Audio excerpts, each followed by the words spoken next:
For further studies, if some of your kids are in the MID program, that will be part of the requirement when the child moves on to Delta Senior School. They must be able to travel on their own. So that is part of the requirement.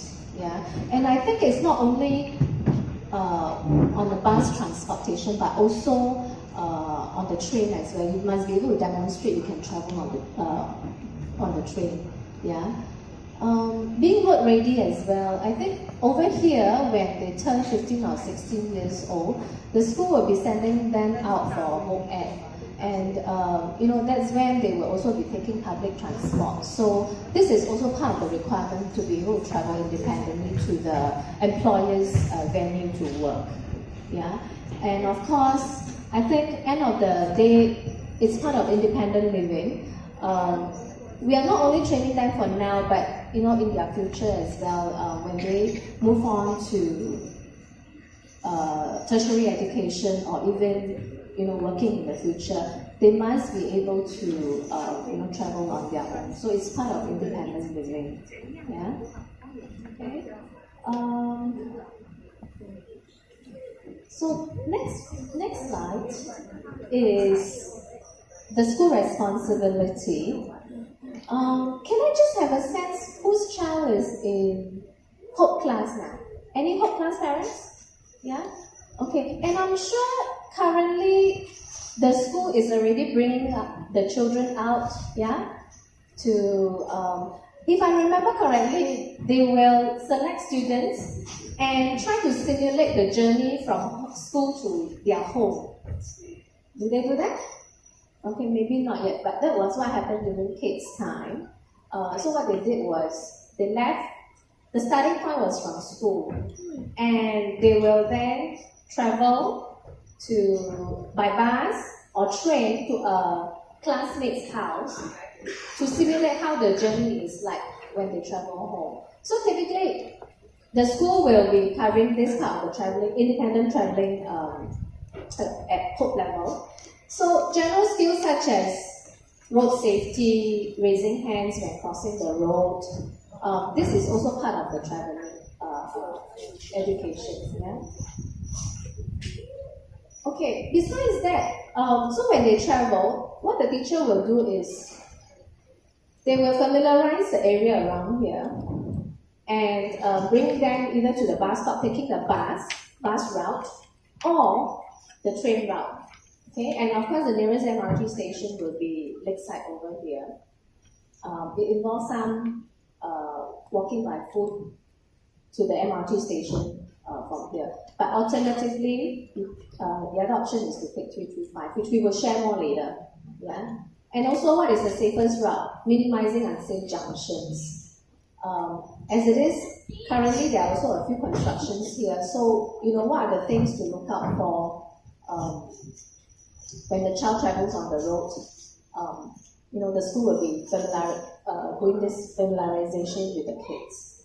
The shelter route as well, in the event of rain, we have the shelter walkway here, leading to the MRT station, so that's almost quite fully sheltered.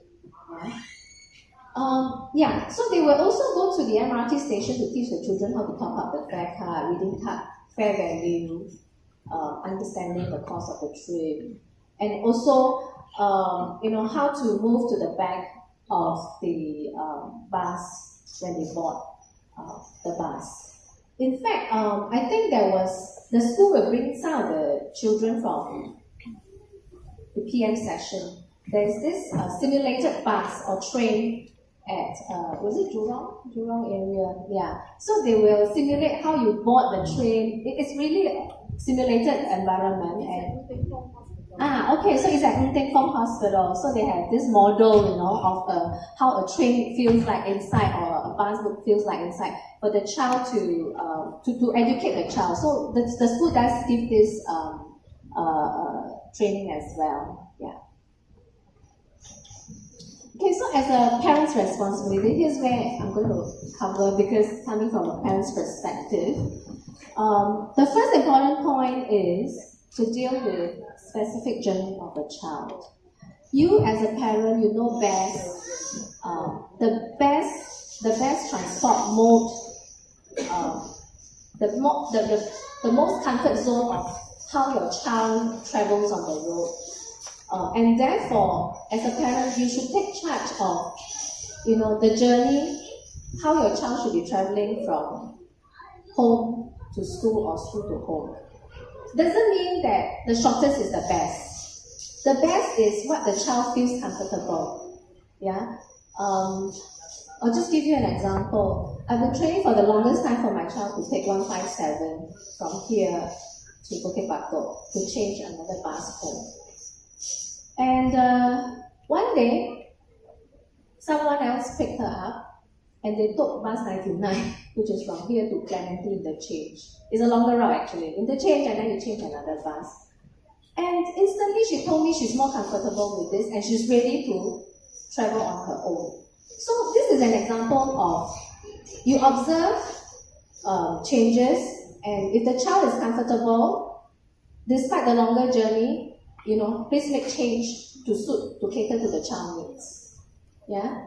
So because the school doesn't have sufficient resources to tailor to their traveling needs, therefore, as a parent, you need to lead and cater to the child's needs on the traveling part.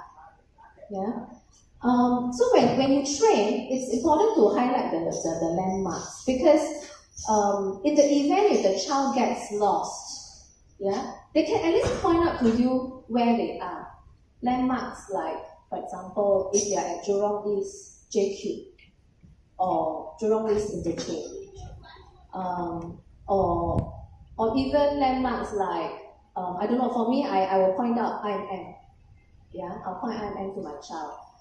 Clementi will be Clementi Mall. Yeah, things like this. So, but this is not, because you want to train, you start doing that. I think you should, as a parent, you should already build that into your daily life. Put it into a practice, to start highlighting, hey, this is where are you now? And even the road name. And even highway as well. I even teach my child the highway, like PIE, AYE. What does PIE stand for? Things like this. Yeah. So, adding on to that, as a parent, we have to have a training mindset to build that into the everyday setting. Yeah. Even when you go out as a family, build that in as your training opportunity. Yeah. Educate your child.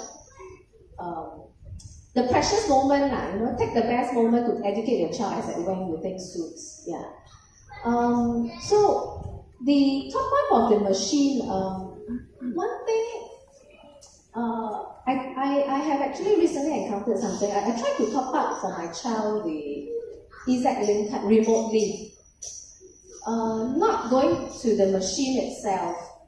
And I realized that there's this app called EZ-Link apps, but at this moment, it doesn't allow top-up for concession cards, just to let you know. And but conveniently is via ATM machine you can top it up and without going to the interchange. For POSB, it's free. But I noticed for other banks, there's a slight charge if you top up via ATM. So what I'm saying is that sometimes when the child is very elderly, you realize not enough money. So what is the option available? Right. Sadly at this point, they're building the app for the EZ-Link concession to top up remotely. Then the child can use, because it's tracked by the serial number. But for adults, you can actually top it up remotely. Yeah. Like another example is to mitigate insufficient funds in the handphone, because we're using handphone to communicate with the child when they travel on their own. I use a lot of that to track my child. My child has to report, hey, I'm already at the bus stop. Hey, I'm already at the interchange, so that I can roughly know what time how long it takes for her to travel to the interchange and arriving at home. So the handphone value, there was one recently it happened. I realized I couldn't contact her. She didn't call me. And so that was when I realized her value is low. So I did it remotely again. So I just go to the Star website and I top it up remotely, and the next moment I'm able to call her and talk through. Yeah. So these are the small things that I think will help in a way, yeah, without physically going to the station to top up and so on, or buy the card and so on. Yeah. And also, the next point is get the child to read various signs and explain what they mean. The signs like stop, or even to slow down, heavy vehicles in front. Like over here, there is actually a lot of construction work going on. What are the things to look out for when you cross, knowing that there are heavy vehicles traveling in and out? Yeah. So build that into the daily setting. Plan special training trips where child gets to meet you on what to do next. Okay, so this is the part that is intentionally planned.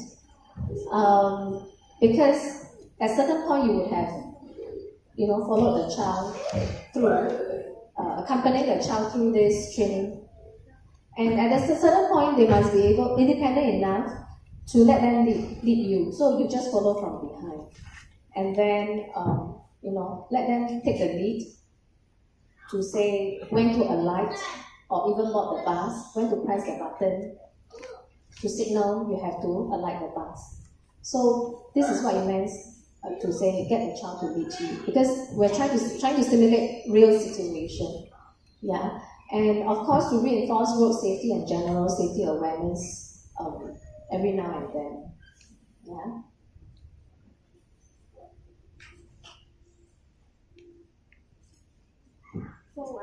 Yeah. So Maria will now take over to explain the before traveling part. Yeah. Talk about our child being able to travel is whether your child is showing signs of readiness.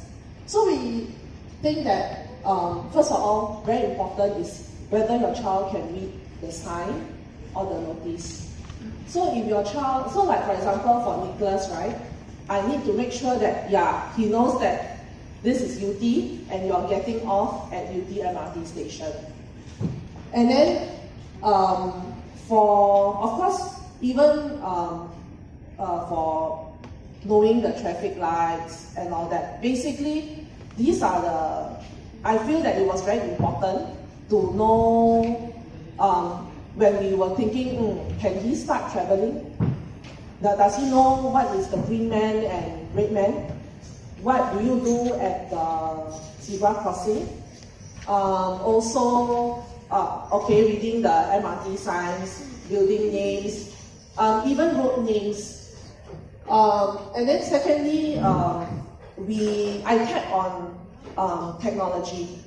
So just to briefly share a little bit about Nicholas, for those who are meeting me for the first time. So my son has autism, but he is integrated into the MID. So when I sign in the parents with your kids in the love class, I felt that, wow, I was there before. And then now he is in Big 3, so he's in the MID class. My boy has no behavioral issues, but he doesn't speak. So he has no words. And we were, as a mom, even my husband, we were very concerned whether he could travel on his own. Because what happens when they are out of ordinary situations like MRT breakdown, or even like a stranger talking to him. So I would say this is his second year. 2019 is his second year to to be independent traveler. Okay. Last year we took from term 2 onwards, we did this independent traveling journey with him. Okay. So because he doesn't speak, right? Maybe some of you wonder why do you think technology is very important? Because before he can travel on his own. One of the key points my husband and I make sure we do is that he knows how to SMS or WhatsApp. Okay, so that's why we had to give him a phone, and our kids usually they pick up technology very fast. So of course we also told him with WhatsApp, you're not like WhatsApping your teacher in the middle of the night, or you have to have appropriate behavior. And the whole point that we kept on reminding was, this is a communication tool. So Nicholas can't speak, but it's okay. Nicholas can write. Nicholas can type. So for parents who maybe your kids don't really communicate with you very much, don't worry. Think of what is the best communication method to help in your independent traveling journey. So like I said, we use the smartphone. So he make a call. He will call me, but he will just be quiet. But I know it's from him. Or he will FaceTime. So we share the same iOS. So that I thought is a point that you can consider, that you have the same operating system as your child. And then he can also, I train him, in the beginning, I give a template. So I said, you will type this. So he types, okay, I am in the train. Practice makes perfect. So after 1 year, when he leaves the school and gets on the train, I am in the train will pop up, because he knows that I need to send this to my mother, otherwise she will come looking for me. And then the thirdly is consider using location tracking apps. What worked for us was the Google Maps. So he could share his location with us. So the red dot the dog will just move wherever when he's on the road. Okay. I think lastly is behavioral. Is your child ready to be in like an MRT or in a public setting with no big issues? Like is he touchy-feely, or is he doing? Is he ready? I think this one, as a parent, you will see when you go out with him or even at home, whether your kid is able to be somewhat behave on himself. By him or herself.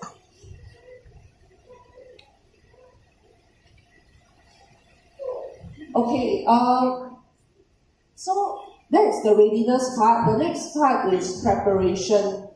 For kids who are visual learners, especially for the kids with autism, I highly recommend preparing the pictures to prepare your kid for the journey. So you could do like step 1 to step 10, but with pictures and maybe with very simple words to start off the prep. In this like schedule, you can also include, definitely, as I said, photos, and of course, like what Adeline has mentioned, ensure that if you decide to use the smartphone, to give your kid a smartphone, make sure that there's sufficient plan, make sure the app is working. So don't wait till it happens to realize that, I can't be able to locate him. Do it already in advance before you even start that first journey.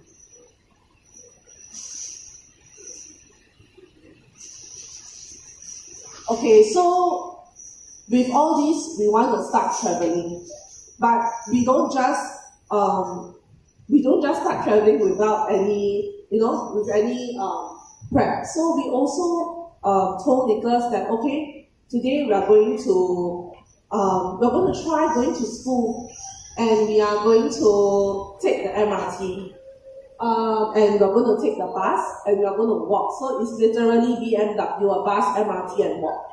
Okay, so that was how we started, and of course we preempted him with whatever I said before, the cards, the schedule. And then I think I left this out is that when you start this, before you start this journey, I highly recommend that you connect with your form teacher. That's what we did. We talked to our form teacher last year and we said, we think Nicholas is ready for him to come home by himself. So would you be able to support? I mean, the form teacher don't just take care of my Nicholas, she has other kids in her class. So we are very realistic, but we worked out a plan by, as in like, we'll tell her, okay, do you mind if you like just text me and tell me that he's leaving? You know, even though yes, the location app will track, but they won't get to use their phone until they're out of the school.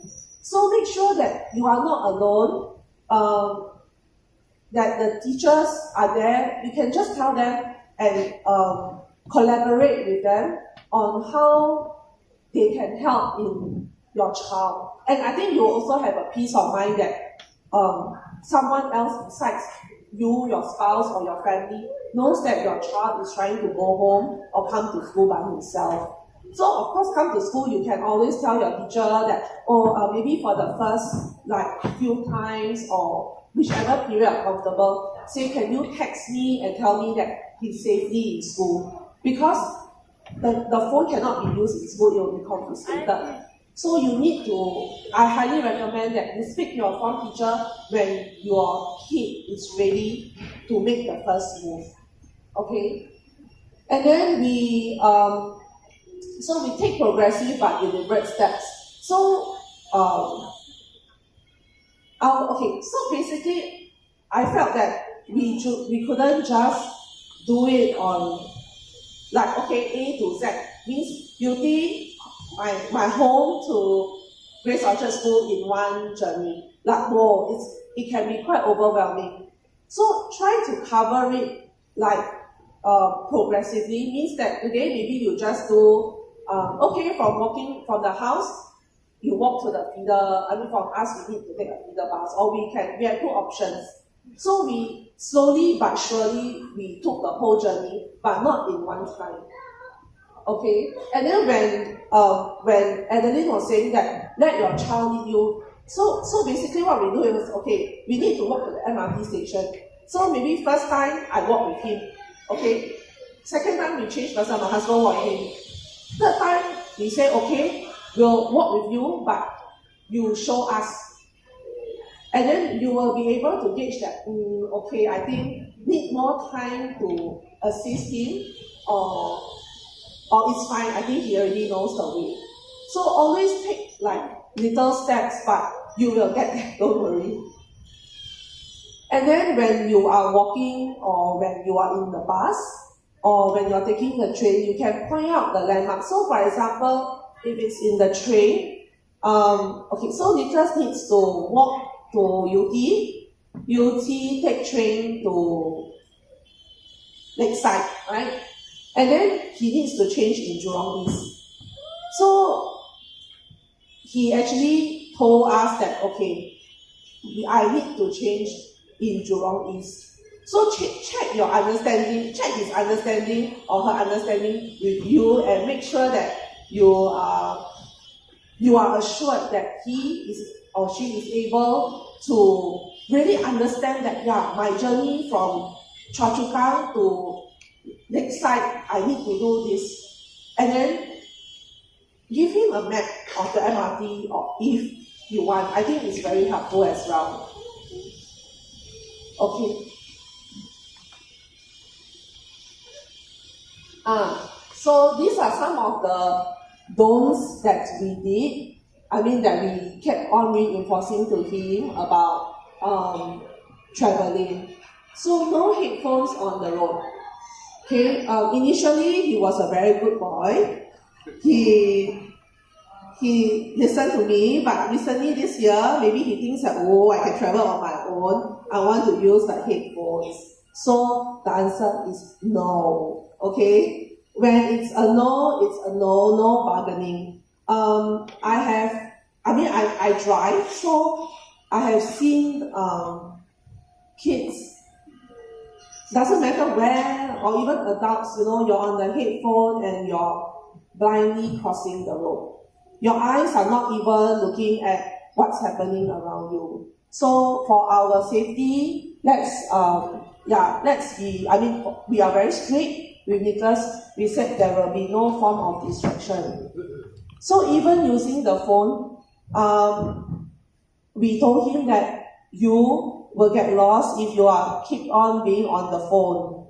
So you will put it in your pocket or in your school bag and make sure that you do not use your phone unnecessarily.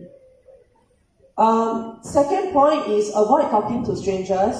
Well, for my son, he is non-verbal, so he doesn't really speak to strangers, but we have the stranger danger fear.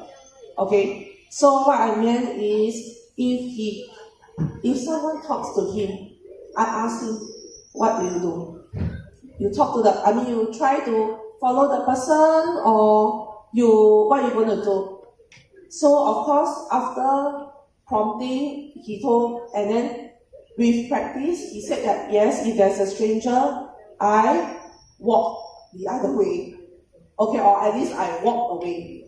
Alright, so we need to make sure that, because when you're on your own, you wouldn't know what kind of situation your child will meet. Especially if, let's say, you're on your own, maybe no friends around. So we always need to emphasize stranger danger.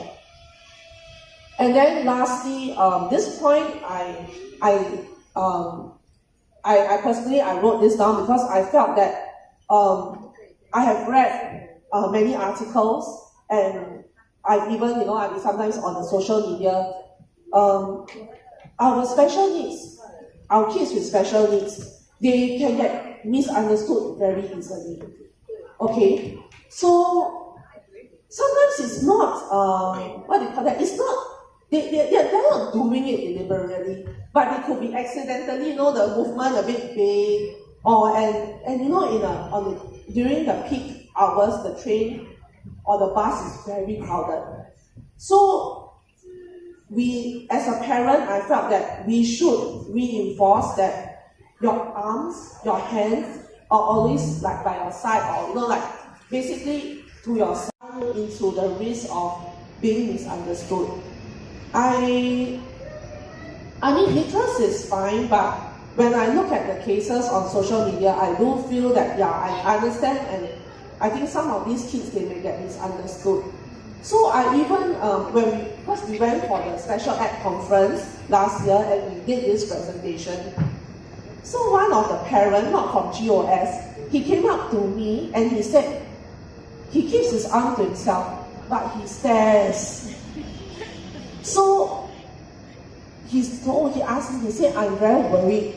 We don't want staring incidents. It's not because he's trying to pick up a fight, but it's just like, that's how I view you, I just look at you. So I thought that was a very valid point. So instead of, and I was thinking to myself, maybe we need to provide like a distraction.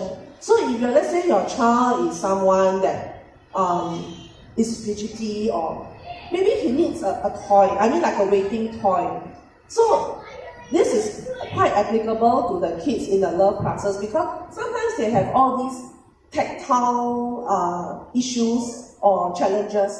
So, and then as a parent, you know that, maybe if you touch this soft toy, I've seen that he feels that it's calming. So provide the resource that you think your child is comfortable with, okay?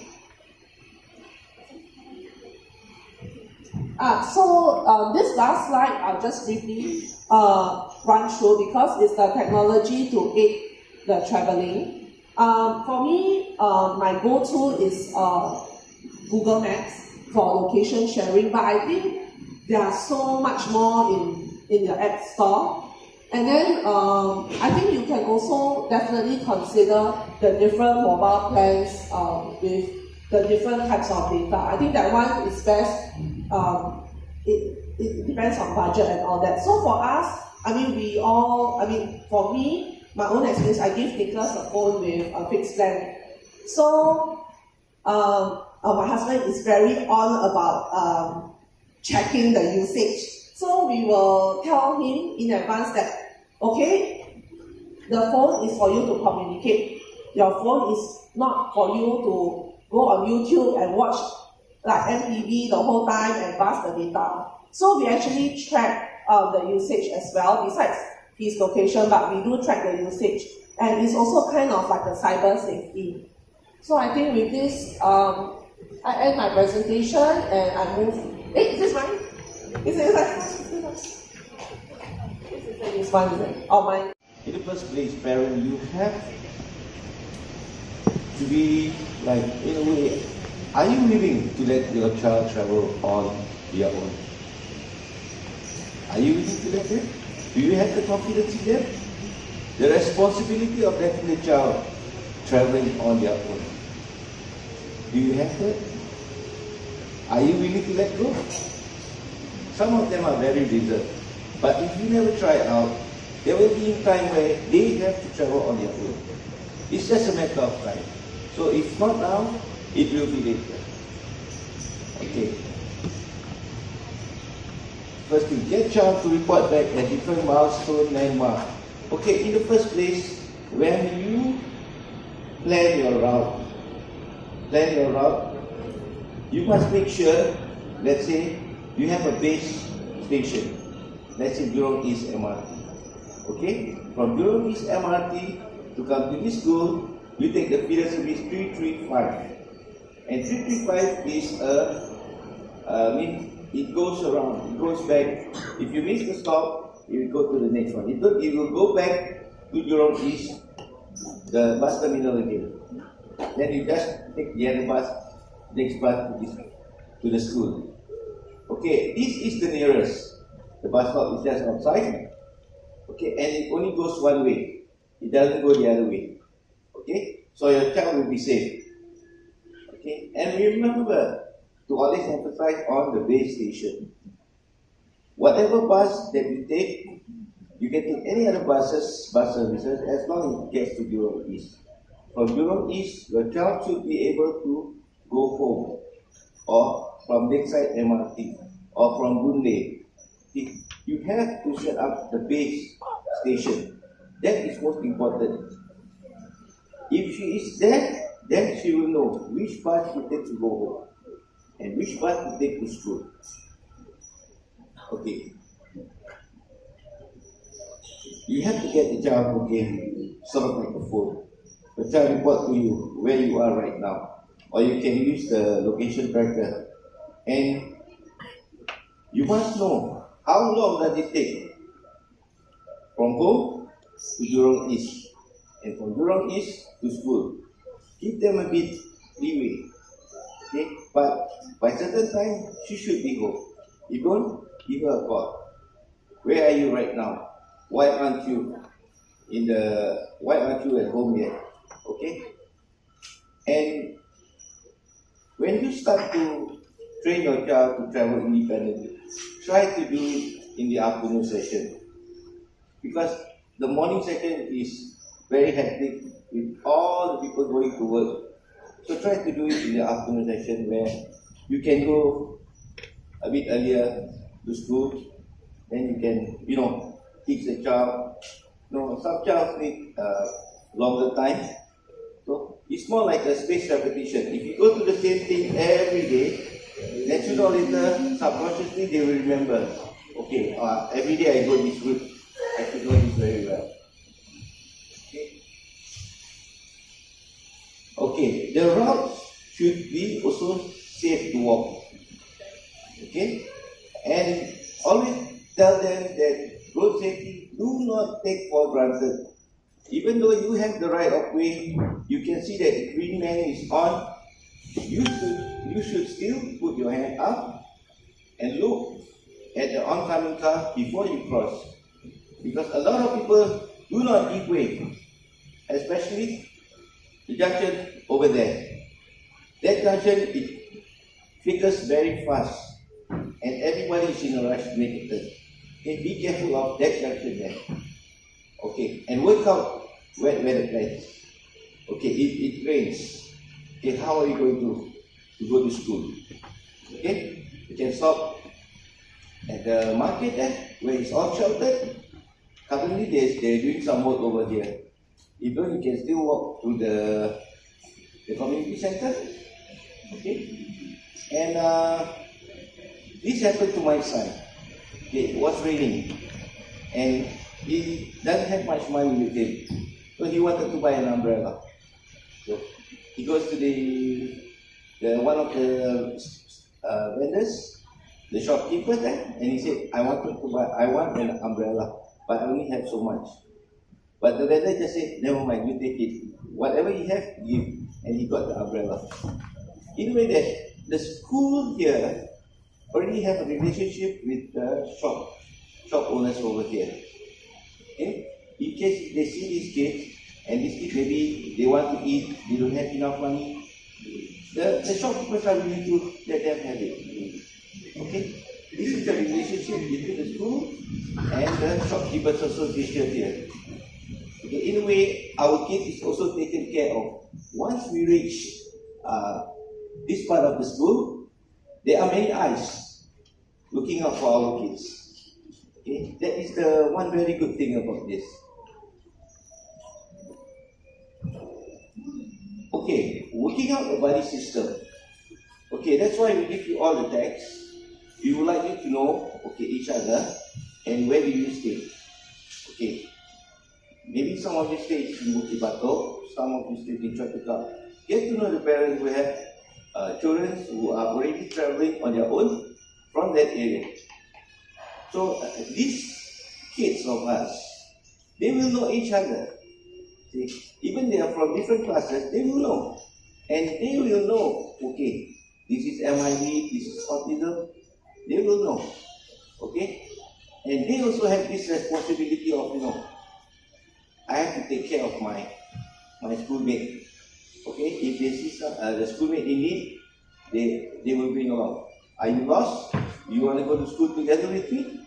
It's always a pleasure to be traveling with someone else instead of traveling alone. So that's why the buddy system is it started out as a group from Bukit Batok, where my son, a few of his friends. Now the group has become like more than 10. 10 of them traveling together to school. And they have a preferred bus. They only take this certain period, they take this bus, and they want a double-decker bus. And they will sit on top. And they will start taking photos and they will post on Instagram. From there, I will monitor their behavior on the bus. Then I will start telling him, you shouldn't do this in the bus. Okay. Then from there onwards, instead of just going to school, they will find an alternative route. Let's say if the bus in the evening is very crowded because of the traffic jam, then they will take the train. Because the train doesn't have any traffic jam. So in a way, it will make them, think on their own. Which is the best? Which is the best way to travel? Instead of us dictating them, no, you must go this way, this way, this way, this way. No. They will learn that from their friends. Okay? They will learn that very fast. And after that, they will tell you, this is how I go to school. Okay? You don't need to tell them on it already. You'll be very surprised. Okay? Just make sure that they have some pocket money. Kids are kids. They want to have some independence. They say, oh, I'm a big boy. I can go. I can travel on my own. Sometimes I want to go, this way. Sometimes I want to go buy something. Okay, let them. We just observe. It's just that the time. You give them some time for traveling. Let's say school finish at 5.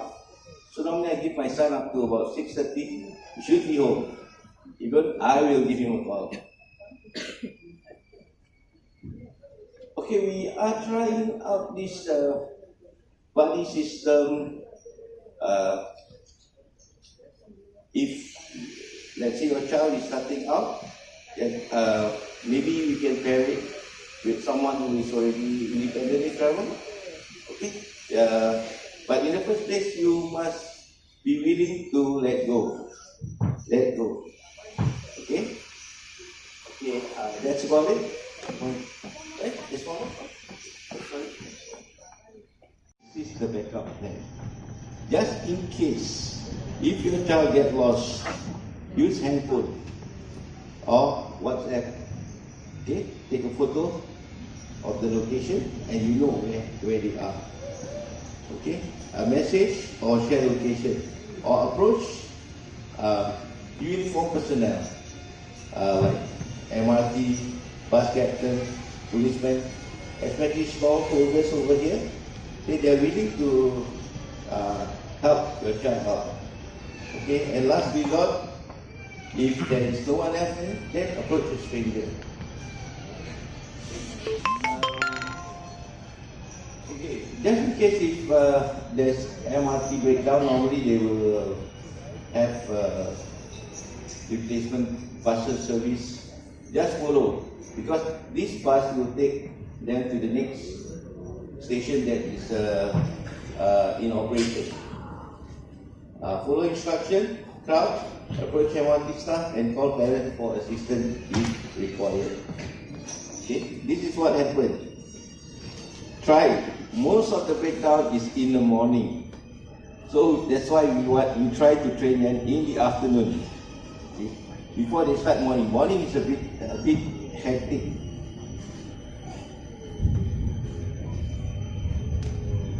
Okay. Acknowledgement. Small success. Affirm your child. If your child did well, he can travel on his own. Okay, nothing good. I'm very happy with what you are. I think we may try to do something, let's say like a small badge that says that I'm an independent traveler. That makes it like a sense of achievement that he is able to travel on his own. Okay? In a way, he's very proud. Okay? Get feedback from child. Let the child dictate the pace of progress. Each child learns differently. Don't rush. Take your time. Okay? It's only a matter of sooner or later. Okay? Don't press. Okay? Consider a refresher training after long school holiday. After maybe 1 month holiday, maybe you just go with him again. Do you still remember the way to go to the school? Okay? Just an assurance.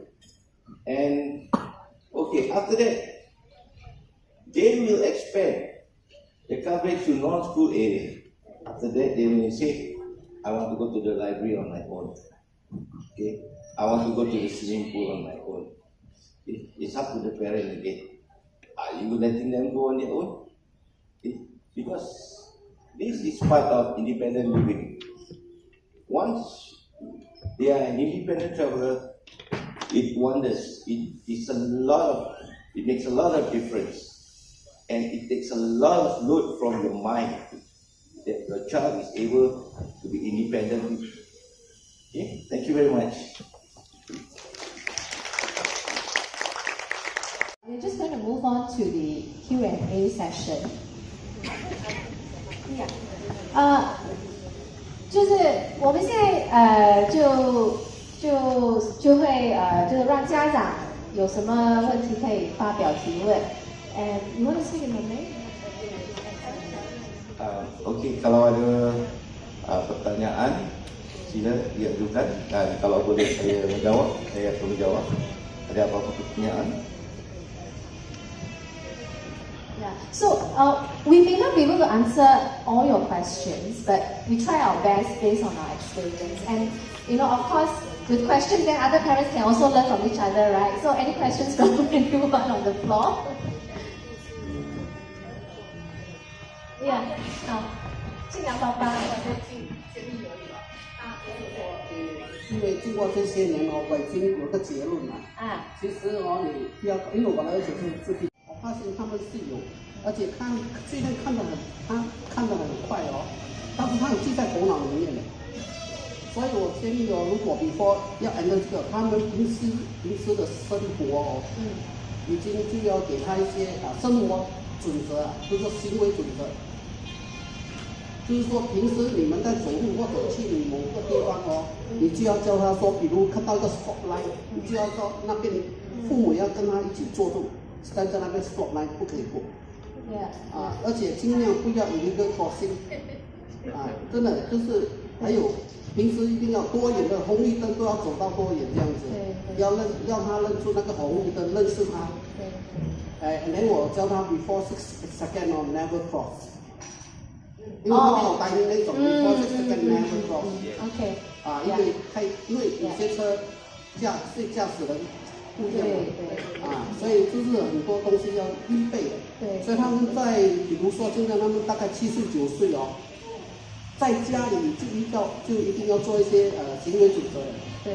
啊，父母要做给他看，他才会 follow up 那种。Yeah. So this is a parent of Qing Yang. And what he shared is that Qing Yang has ASD, but he's integrated into MID program. So because ASD, children, they need more repeated instructions. So what he's saying is that, for example, when Qing Yang crossed the road, the traffic light will indicate, the timing, how many seconds left. And his instruction is, when you see 6 seconds, do not cross the road anymore for the safety of the child. Yeah. And then another example that he cited was, when you see the stop line, you have to stop no matter what. Look out for the traffic before you cross.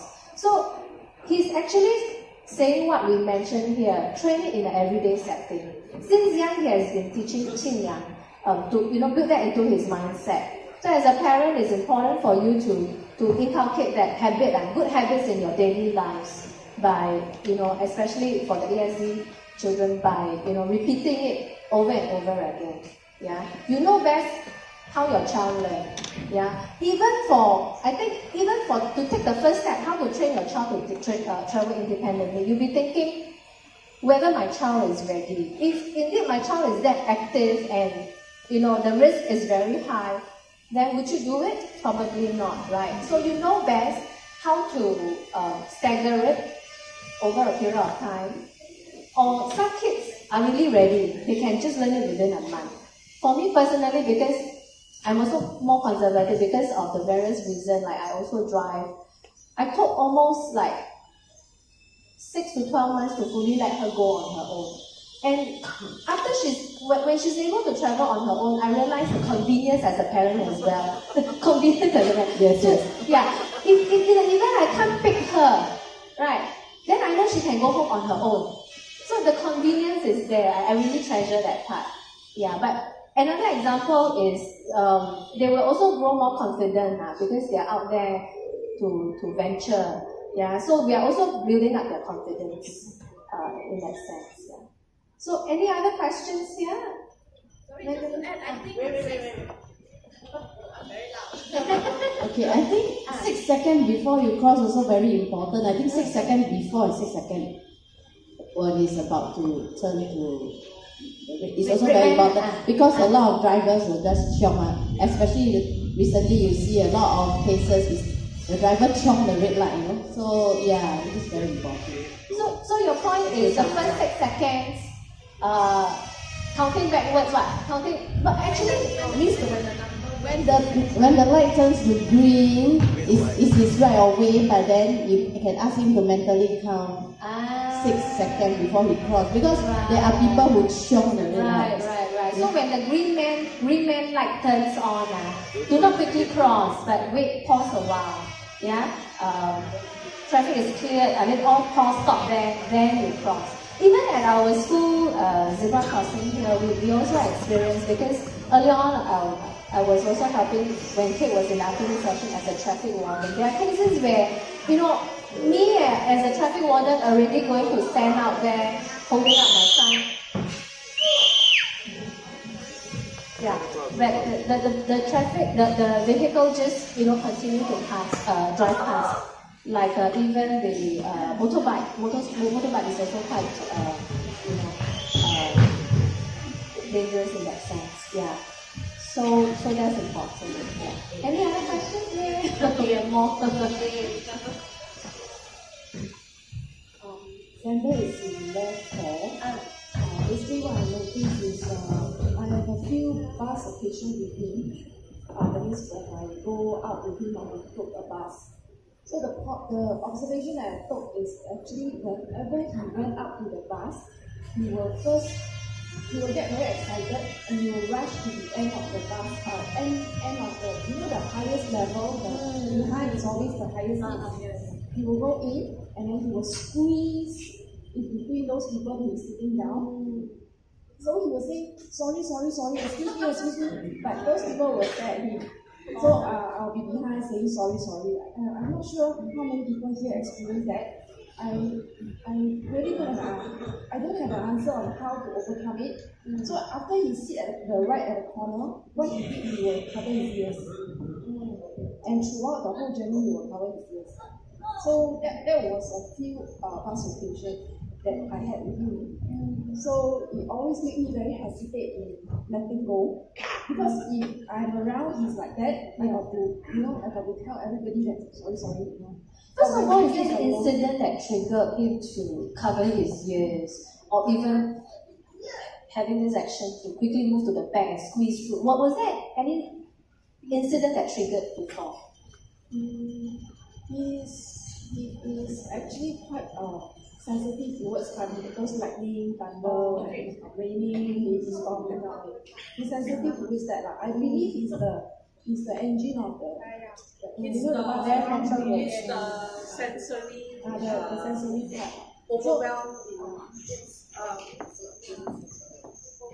Yeah, it's sensory. So even for Nicholas, right, he is generally high functioning. He's in week 3. But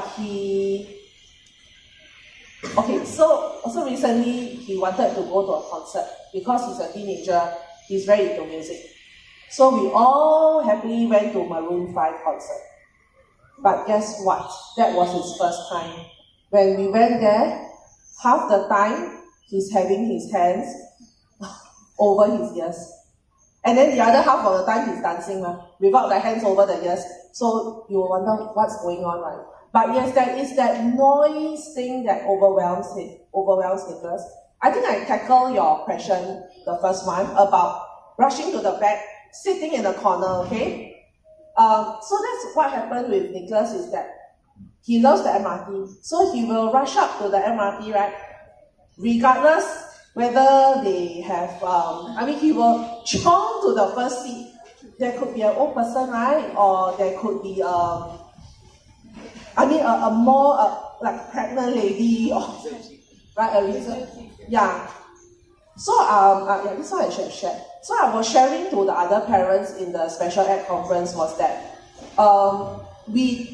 when we were training, first of all, we told him the places you cannot sit, which are those reserved seats.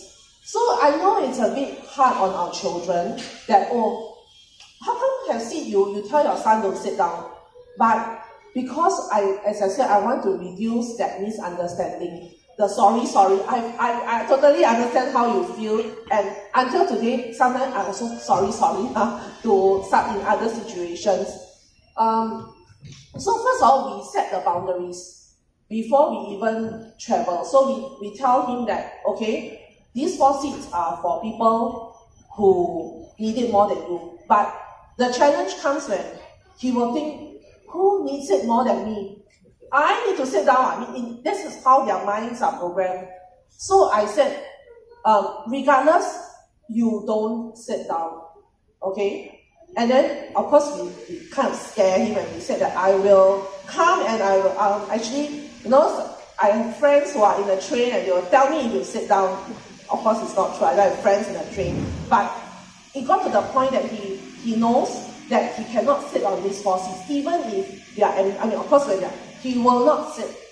Because I go through it repeatedly and tell him that these 4 seats, no, you will not sit down. So I rather that he stand than create a kind of misunderstanding.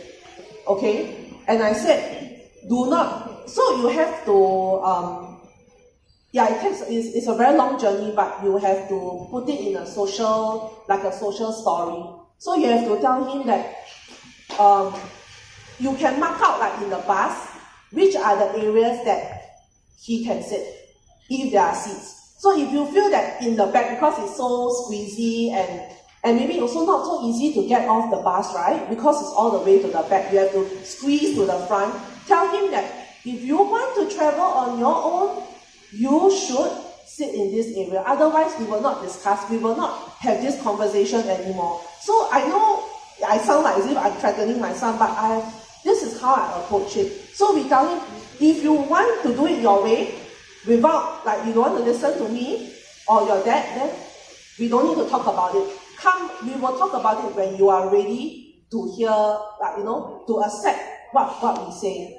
So be a bit firm, but tell him that, okay, you want to travel on your own, right? Xander, so you will not sit in the back seat. There are many other seats here. And then so what I would have done is I would have taken him out, even if he's screaming, and he will, and then I will bring him to another available seat. But this is not once, this will be repeated. So you have to, when you go out, right? And then again he rushed the second time, the third time, the 10th time, even the 20th, 30th, 50th time, you will bring him to the front or wherever you think it's a good seat, and you say, this is the area where you sit. So have to physically practice.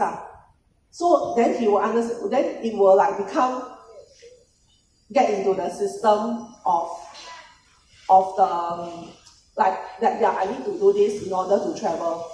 Second point about the noise output, because my son is not so severe in terms of like the noise input, but I have gone for those trainings for kids with autism, and it's about, maybe you want to consider, yeah, just like I said, no headphones, right? But you might need to explore the possibility of actually using headphones. So I'm not sure whether your son even uses the headphones but when Nicholas was much younger and we went through all this stage of him being tactile and sensory, there was a stage when he was also on the headphones. Then he, of course, through years, it went off.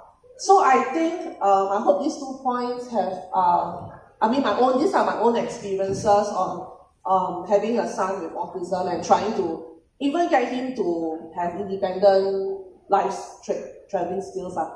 Hope it kind of helps to answer your question.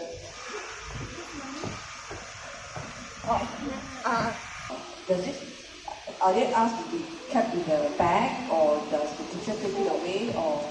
No, the teacher, I can speak for kids situation. Yeah. For her, the handphone is on silent mode. So even if someone calls her when she's in school accidentally, it wouldn't, ring. So she will just keep it in her bag. And correct me if I'm wrong, the teachers here. Yeah. So for her right now, after school at 12:30, if I'm not there or if I'm late, she will be able to use her own handphone to contact me. Oh, really? Yeah. I do not know if this is allowed though, or rather she can go to the general office to contact to call me, to seek for help. But generally the teacher doesn't take the handphone away. For her, she just quietly keep in her bag, put in silent mode, and she's not allowed to use throughout the day, of course. Yeah. Can I just add one more thing on handphone, whether to have data plan or not? Yeah, because we talk about tracking device when Maria say Nicholas has got that data plan, right? Whereas for Kate, she's on the prepaid card. I top up like every 2 months once, because seldom she uses it.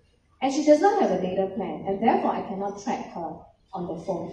So the mode for me to track her is, when she leaves school, she arrives at the bus stop opposite OCBC, she will call me, Mommy, I'm already at the bus stop.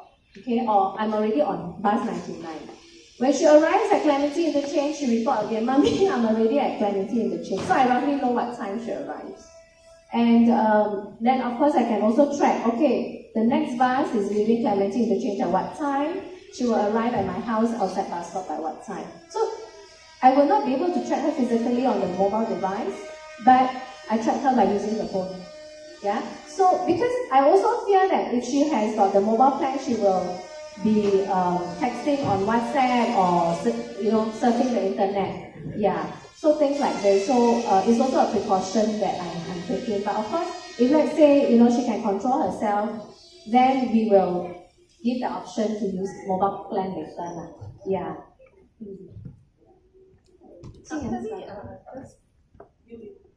OK。我是回答刚才你的问题了因为你讲的这些问题，我儿子都有发生过都有。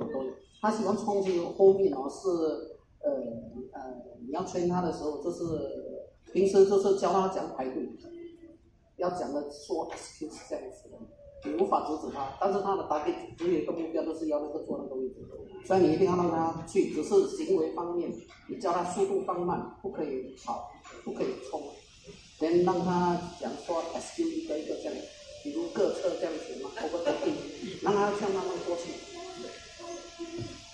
对，开，这个你就要在家或者在外面说。我通常我的语言是这样子的，你是不是好孩子这样子？当他犯错，在家回家做，我要让他有一个一种好跟坏的想法，就是说你要当坏孩子嘛，就是好孩子这样子，一定要好啊！你是好孩子，人家喜欢你或者带你出去走玩。如果你要当坏孩子，你就没有这个，让他有一个德式，他们懂的，你不要以为他们懂，只是他们反应很快。他们没有思考力，你的讲话不要太长，解释不要太长，尽量懂。你要当好孩子，坏孩子，你给他选择，你不要兜搭他圈，他吸收不进去的，比如说你要叫他行为慢一点，收到，不然那个人不喜欢你，要讲准一点，尽量少看你的wording不要拉太长，还有关于那个什么。大声呢，就是这个你是没有办法改变的，因为我之前有做过 delivery 的，所以我接触到很多 cafe 有这个问题的，我看到他们，我就会跟他去聊，我发现他们这种荷尔蒙的就是他们要在21岁他们就会 reduce 那个东西会过到那个荷尔蒙，我为什么会知道呢？因为 before that 他有一点hyperactive 有一点点好动的。我带他去看专科医生，那个比较脑部的，连他剪他头发去验他说里面有一些mercury多少水银多少，所以我们知道原来荷尔蒙会刺激他的头脑，而且你跟他讲话，为什么他会反应很大声很生气？因为他荷尔蒙不可以接受外来，好像我们一个 high blood pressure 那种高血压上来的时候，听到声音你会发脾气，心情会不好，就是那个东西在反应你。是正常的，他有这种反应是正常的，所以你要跟他讲话的时候，不要太长，也不要太大声，要顺着他的，就是他的行为，就是说你慢慢改变他的使用法，你要保护到，好像是手，好像做不好，说这个手不可以当捏一样，你不可以用 force 的或者大声的，他的声就来了。好像我们大人也是心情不好的时候，你听到大声音吗？你会火气就来了。这是一个没做过的，就是冷静，他有，据我观察是，他要 smooth 的那种声音，要到他的frequency所以你不用担心，这都会好的，大概21岁这个东西会做到很低的，你要等20没办法这个。OK， 为了大家那个的时间关系，我想就是说我们待会再一起再另外聊。那么我想 any other questions? Because we also have we have one more parent over there, Ming Rui father also. You have a question? Yes.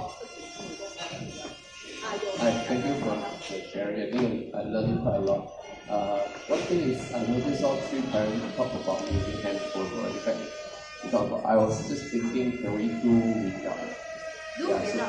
So I don't really like my teenagers to have handphones. I think it brings more problems than reason. Okay. Of course, in this kind of age, I agree. It's pretty bad.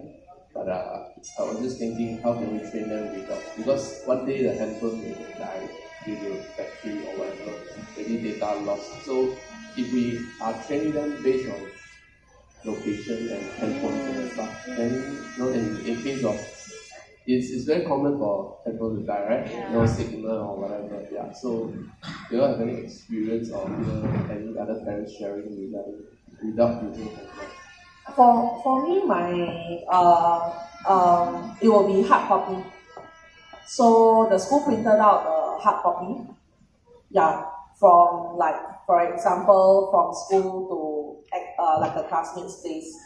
And then using, of course, they use their handphone. They had to look at the hard copy with the map and then the steps, like written, like 1, 2, 3, 4, 5, 6, the different steps. So Nicholas would bring back the hard copy as well, and I thought it was useful. I mean, this is before we implemented the phone, because the phone is more of a tracking rather than a tool to teach them to travel independently. It's not. I won't say that without a handphone you cannot do this journey.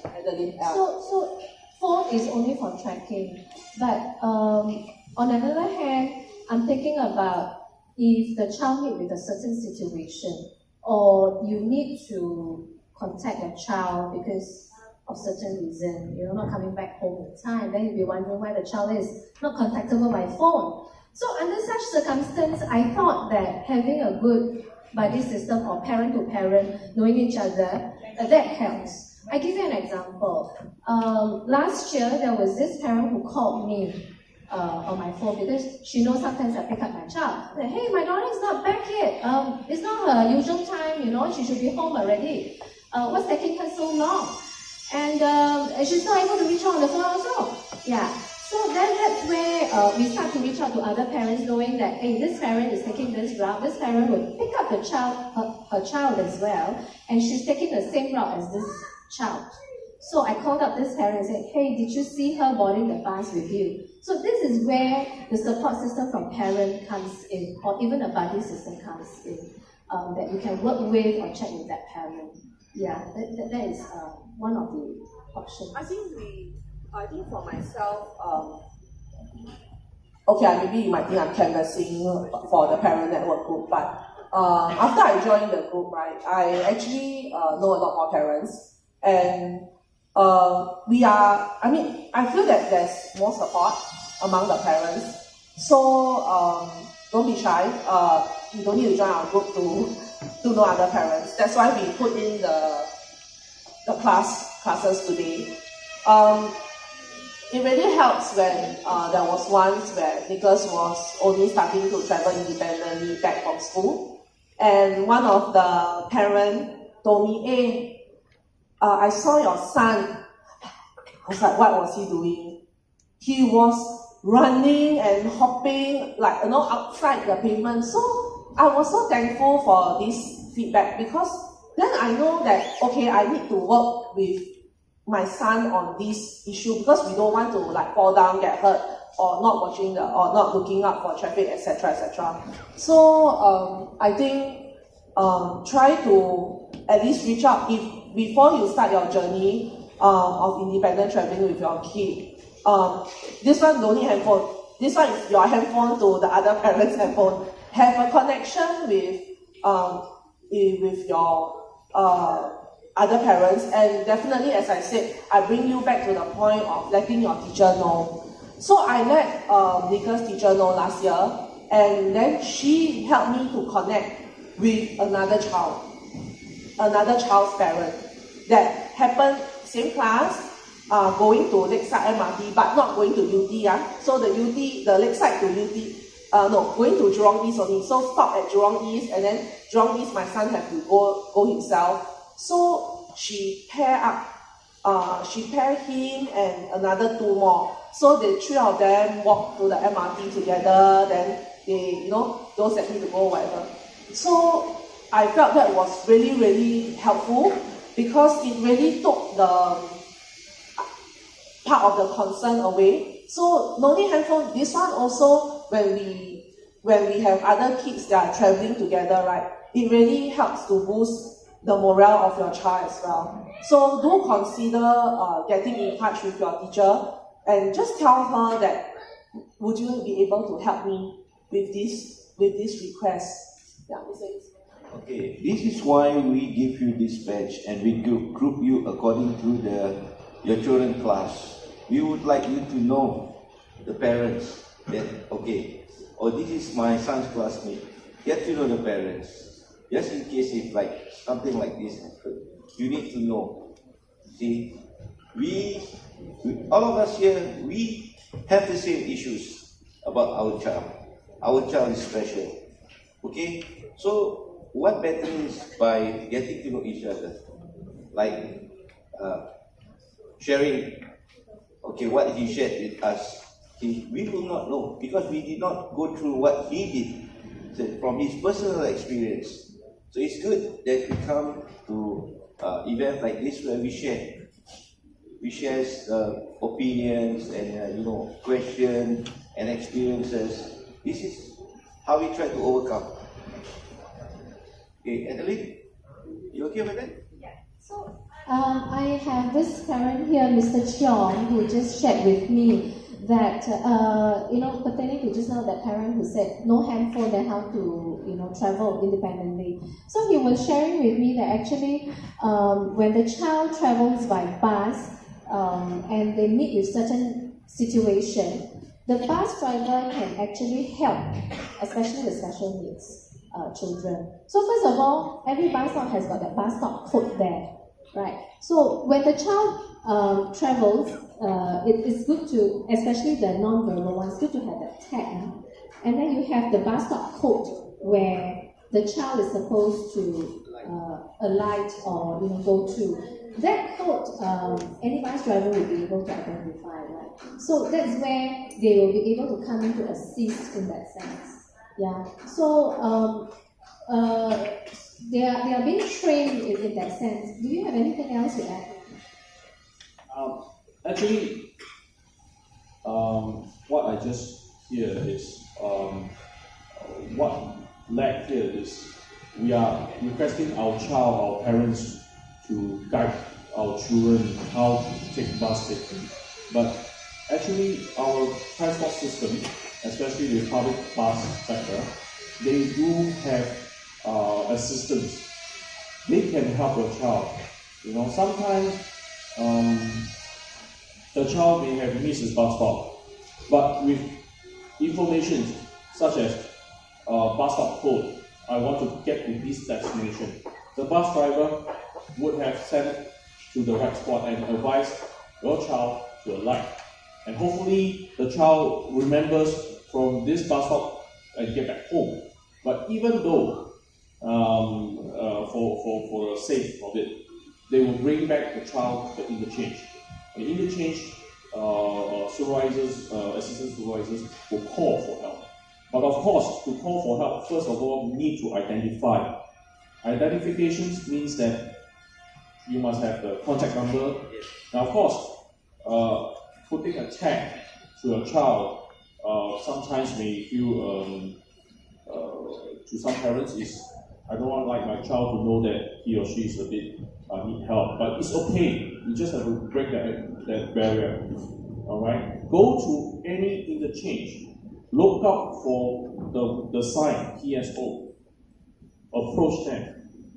Okay, teach your child to go there and tell them that I need help. I need to go to where, and show them the location, the telephone number. They will extend help. If you're on a bus, not to worry. Go to approach the bus driver and tell them where I want to go or I need help. They will call for help. So actually, Singapore bus system is safe. It's just that how we want to make use of them. If you do not like to use handphone for them, use a card. Contact is the most important thing. Okay. So my advice is that go to the interchange, orientate them. Where is the TSO? Where to find help? Make them understand that these are the people that you should approach because they are all in uniform, and they will extend help. Okay. This is through my life experience. All right, it works. If it doesn't work, then I fail as a manager in my interchange in a sense. Yeah. So yeah, I mean, this is something I just want to share, is that don't worry about your child taking bus or train. Just make sure he is or she is equipped with all the information. Because the police will also got, do you have a phone number with you? What's your name? All these things. Actually, what you really need is your phone number, your name, and IC. These 3 items, the police will able to help you and locate.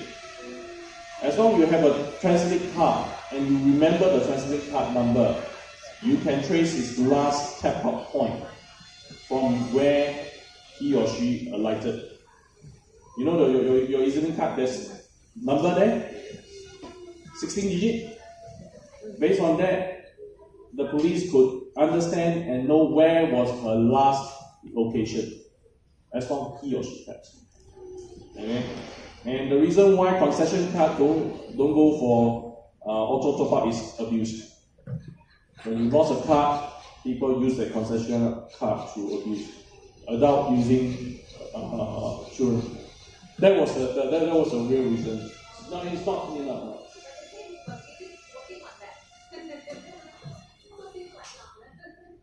I'm sharing this because I work in this industry. Yeah. So I'm saying that the school should talk to the bus company. You know, yesterday I attended the LP Excellence Service Award. I can tell you, they are doing the correct things is to extend help to disability or special need. For your information, for your bus, the most noisiest part is right at the back, because the engine is right at the back. And do note, there's an aircon system behind for the double decks. So you tend to have some sparks. It's because the dust touch with the electronics and you cross and the child will be startled. The bus itself have different color of seats that denotes priority seats.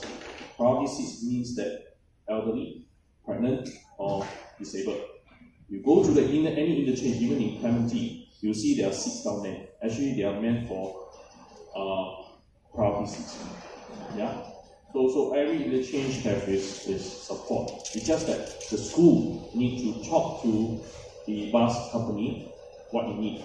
Currently, they already have a basic, but to suit what actually you need, because it's just a very general. They don't really know what we parents need. And by talking to them, advising them, then they will come back and think about it, and this teach our bus captain to help. Sometimes autistic child, if not managed properly, they think that he or she is an issue. But you know how to manage them, the trip won't get disrupted. Everyone on board the bus will finish the destination. This is what I want to say. Thank you. Okay, thank you for sharing. There's something new to me. The bus code. I always thought it's just a postal code. So we have a last question, maybe from Mingray's father, and then Mr. Sugima will share something more about our new website. Yeah. Hello. We have just embarked on this independent journey a few weeks ago. So 3 of the days we take school bus, even from home to school and taken from school to home. Normally we have the independent traveling on Friday itself. So a few Friday ago, I come to school at 3 o'clock to pick him up, but I walked behind him. I let him take me. So he brought me to the bus stop at block 501, the OCBC Bank, let him have the independent travel. I have an issue because we tried for him to take 234, because there were quite a number of buses to the interchange. We are supposed to alight at the EYCC. Because that bus stop is not much people alight at the bus stop, so he did not press the bell. So he flies straight to the northeast interchange.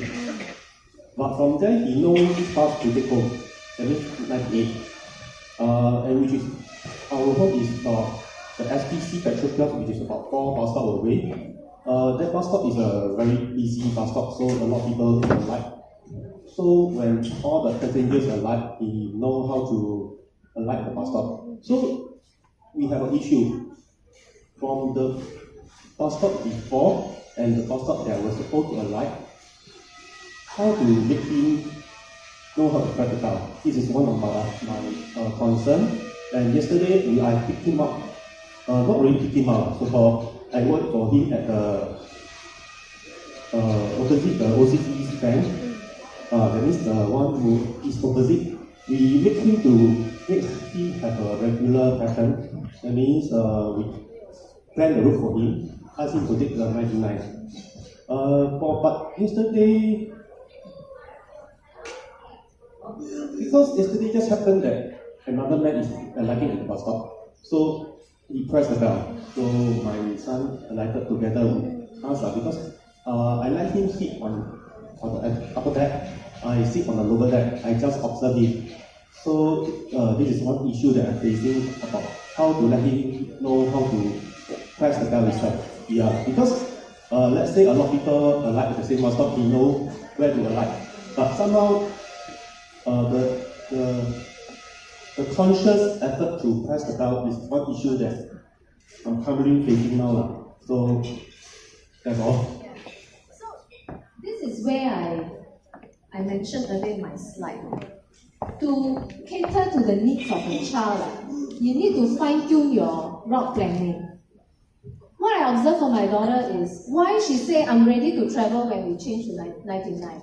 Because the ending point is an interchange. She feels more comfortable that she doesn't have to look out for which bus stop she's alighting. Right? So this is one part. If you find the end of the day, Mingwei is more comfortable to have an ending point before changing another bus to arrive home, you may need to change your route to cater to his needs, his comfort, right? The other thing about pressing the bell when you alight, this is what I also, understand from another parent whose child has started traveling independently. She's from ASC. She's been training her for like almost a year or so. Along the way, it doesn't take like within a week to know when to press the bell. It may even take months or 1 year, right? So my advice is to, help stagger your training process or even prompt the child if need be. Hey, what should you be doing, right? To prompt the child that you should be pressing the bell to alight. If not, she misses the bus stop.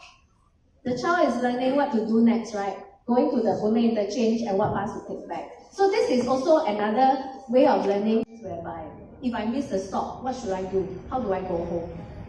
So I think no perfect answer to advise when to learn, but I felt it's more to repeat the whole process because ASD child need repetition. So to repeat the process and even prompt when needed. Prompt the child, that we're almost there.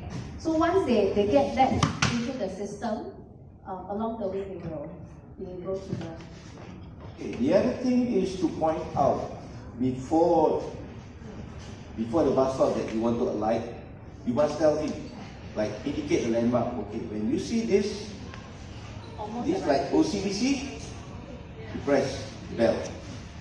Because the next stop is going to be after this. It is the same place. He can walk to school. Okay. For the 501, it's not a problem because the next bus stop is not that far away. You just indicate to him that, okay, this is the landmark that you have to press the bell. Okay? Before he alights. And what happens if you missed it? You must tell him the next bus stop, how is he going to walk back? So these are the backup plans. Just in case. But they learn through mistake. Once they do the mistake, they will not do it again.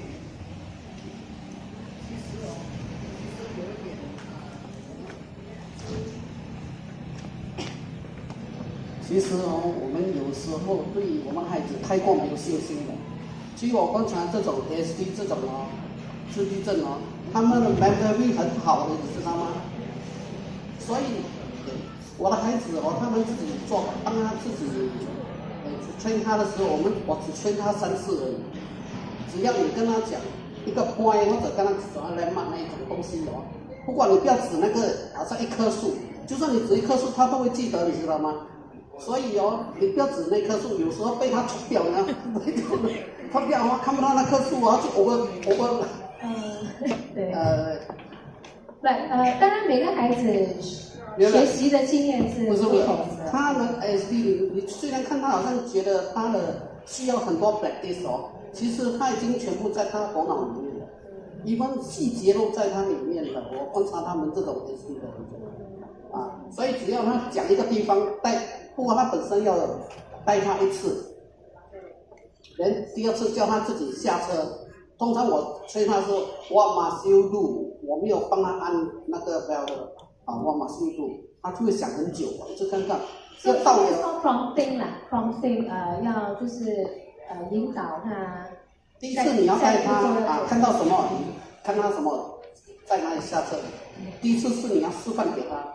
第2次你再跟他叫他自己下车了，你要在旁边哦，你不要帮忙他哦，做过头都要讲他的哦。所以简单来讲，3个步骤第一个就是 I do，I demonstrate to you，I do。第2个步骤 we do， 我们一起做。第3个步骤 you do， 那你就是让那个孩子自己去做。Yeah。好。Any other questions? If not, so what we're going to do is Mr. Sugiman is going to share something about our new website, just a few more minutes. And those parents who have more questions, you can stay back and, we will try to discuss further. 如果你们还有什么问题，待会如果还有什么问题，就是说可以留下来，我们可以进一步的再聊。好，so Mr. Sugiman, maybe. May I add in one more thing? On this web page here, on the event, like say the carnival, there are photos. There are photos there where you can see. Normally you just take photos and you keep it. But in this website, you can see what the event that we have been through. There are photos there for you to see also. Okay? Thank you very much.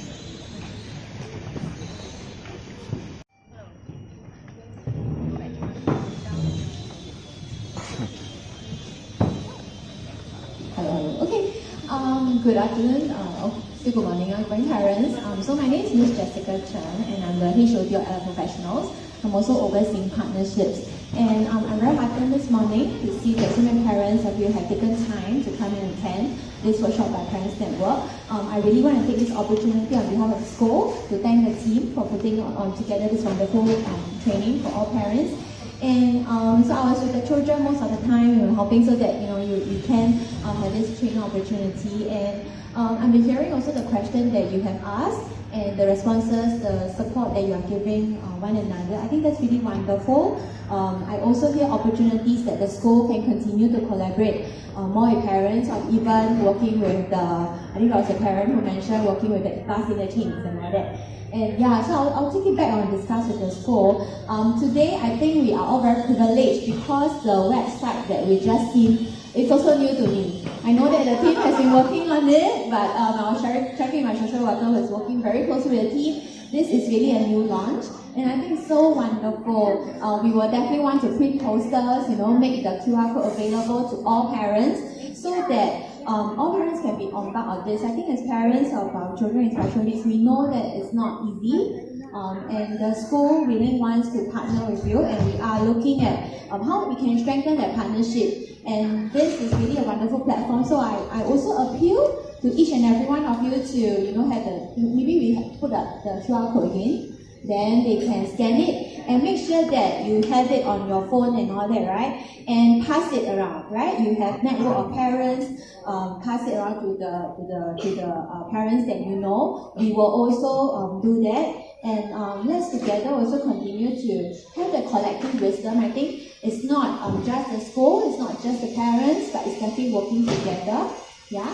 And so I hope that today has been really a good time of gaining that knowledge, and I think it's heartening to see that you are really wanting to also learn about how you can support your children more. Also, in addition to that, it's also really the stories, the success stories, the challenges that you have shared with one another that is very valuable. And sometimes it's even also very, very valuable for me to hear from the school perspective and see how we can continue to support the parents. Okay? So thank you very much. So once again, thank you the Parents Network team. Maybe we give them a round of applause and everybody a round of applause for being here today. Thank you. Yourself with finish. Oh, okay, alright, so it's almost finished. I hope you enjoy the practice.